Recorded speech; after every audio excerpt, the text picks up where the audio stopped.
So that is it. Bargain Bin Maggie is out. Thatcherbot 2.0 looks very much to have been a beta release, never fully optimised for the full product lifecycle. Now, I, for one, am shocked that the same bitch that told the real ERG anything they wanted to hear. Yes, Mark, you have my word. We're not going back into single market. And yes, I will let you rail me in the cockpit of a Spitfire. While selling Tory members a buffet of no tax and the civil service are too woke, turned out not to have anything of substance to offer. And we shouldn't forget that while she was preaching all that low tax shit, everyone from the Institute of Fiscal Studies to former Bank of England policymakers to Treasury permanent secretaries warned that she was a vapid and vacuous careerist cretin, a confident idiot, a blank canvas on which anyone could paint their own idiocy. Some of this might be paraphrased. An oxygen-starved checkout assistant whose wacky fancy dress was to come as the area manager. A moron, a fool,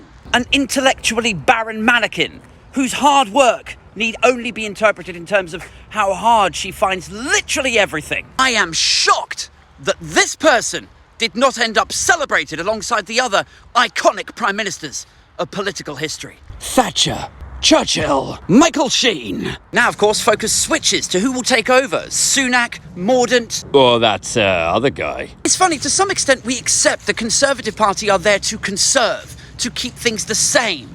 But even I never dreamed they would be so devoid of vision and new ideas that the best they could do is get back the same guy they kicked out a couple of months ago. And this guy wasn't even a new idea. He was a cheap imitation, an end-of-the-pier tribute act of the actual idea, the artifact, the archetype, or I don't know, I'm very tired. It's been a long few days.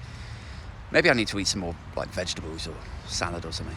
Anybody got any letters? And despite what the brainless and batshit brood of Bellendry on Twitter may profess, number 10 finds itself in the company of every vagina Johnson's failed to satisfy, in that it's a place he's unlikely to get in again. Because the 22 committee have said that to stand in this race, you need the support of 100 MPs. And for Johnson to achieve that would mean a sizable chunk of his own MPs who voted him out would now ostensibly need to be saying, I know he treated me bad before, but I really think he's changed. And he says he loves me. I think he loves me, really. Or they think their best shot at electoral success is the guy who hemorrhaged his 20-point lead before. Personally, I think it's the worst of all outcomes if Johnson becomes PM again.